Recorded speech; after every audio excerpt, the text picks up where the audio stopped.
Hello, welcome again to another episode of Activating the Singing You. Today we'll be doing how to sing high, how to extend your vocal range.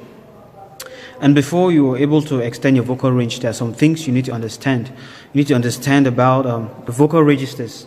The voice is divided into various segments, and those segments are they're called registers, parts of your voice in which they produce different resonating effects. And so you have to understand those parts, and there's something very particular about it. There's a point called your bridge, the breakage point in your voice, when maybe sometimes you sing and you want to go high and you feel a kind of squeeze and something like that. And so understanding your vocal registers, understanding your bridge, understanding that point in which there's a switch in resonance will help you for you to be able to practice in such a way that you're able to master that point, and when you walk your voice throughout using scales and using some sounds that help you be able to bypass that point and be able to, it's like a sweep through, up and down that part of your voice. It will help you to be able to sing with a consistent sound, and with constant practice, it takes a lot of time. You will be able to overcome that part of your voice, that breakage part, and also strengthen your falsetto in order that you may be able to sing hard, high, and strong, and consistent. So the voice is divided into segments, like I said earlier, the vocal registers. You have the chest register.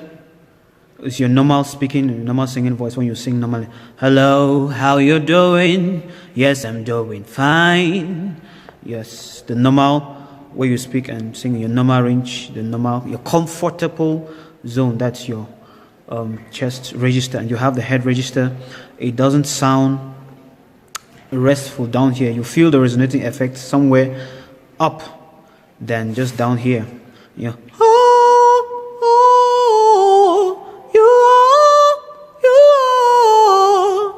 And so that's your head voice, and that's your head register. There is the whistle register, which is I cannot produce that. There are a lot of people who can attain that register somehow, even though it just takes a kind of coordination for you to be able to do that. And there is also the mixed register, and that is one of the beginning points for you to be able to sing and increase your range when you understand these registers and know how to mix it. The mixed register is just basically a blend between your chest voice and your head voice to be able to have that consistent sound. And there's what I call soft mix and hard mix.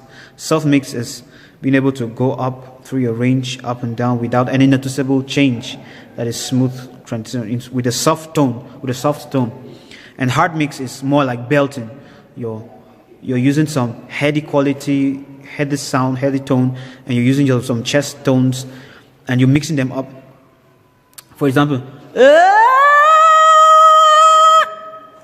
that's something close to belting. And the soft mix is like, you are forever, you are forever, Lord, and I.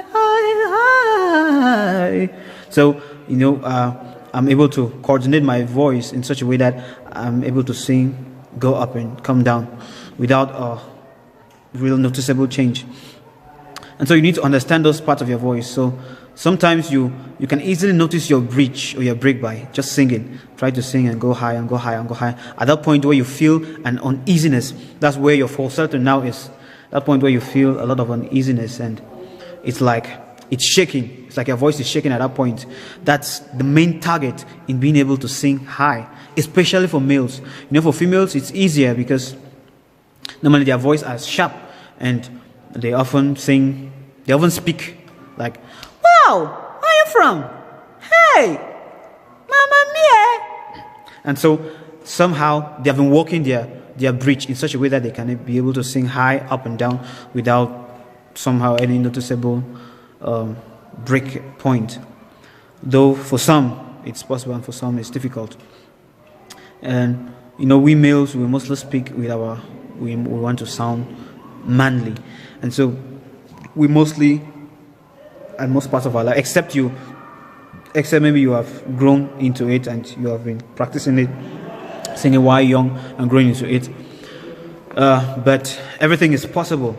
And so I'll be giving you some tips on how to walk through that part of your voice where you find uneasiness, that breakage point, in such a way you can be able to do a smooth flow that is a blend. I call it sweep through, down and up. And the more you practice at that area or that part of your voice, the more it becomes much comfortable and the more you're able to sing better in it.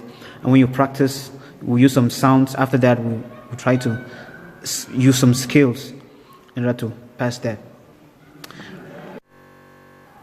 Okay, you do some things that have worked for me over the years, and I tried them and it worked, and I think it can be beneficial for you. There are just some kind of exclamations that we normally do most that we may not know, like wow, wow, wow. Try that. You see that technically it is like a sweeping tree. Wow. You're going from your head voice and you're bridging down. You don't feel any break. So what we want to do is to have that consistent sound. You go like my, my, my, my, my, my, my, my, my. Oh, what? You know, you're going from your chest voice and up. What?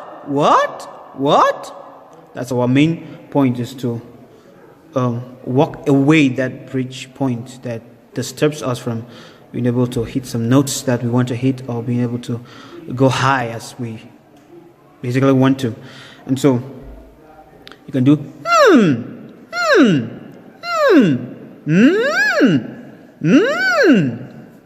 ooh, ah, ha, like you're yawning, ha, ha, ha. Okay, so those are some things that you should be practicing. Also, when you're singing, it's always good to begin slowly. When you're singing a song or you're humming something, always try to take your voice to that point where it feels uncomfortable. Amazing grace, how sweet the sound that saved a wretch like me. I once was lost. Notice around that point it feels uncomfortable. So the more you walk at that uncomfortable part of your voice, the more it becomes more resistant to shaky, and it becomes better stable for you to be able to do it.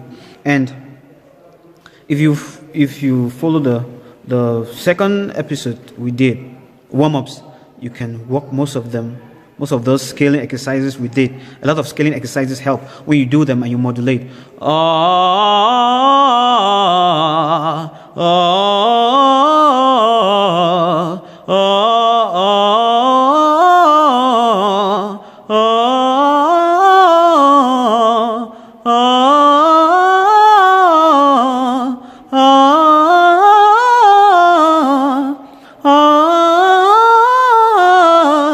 Notice at that point I'm reaching at that bridge of my voice where it feels uncomfortable, but the more you do it, the more you get it. So I'll help you do it. After this, I'll put up some scaling exercises that you can just follow and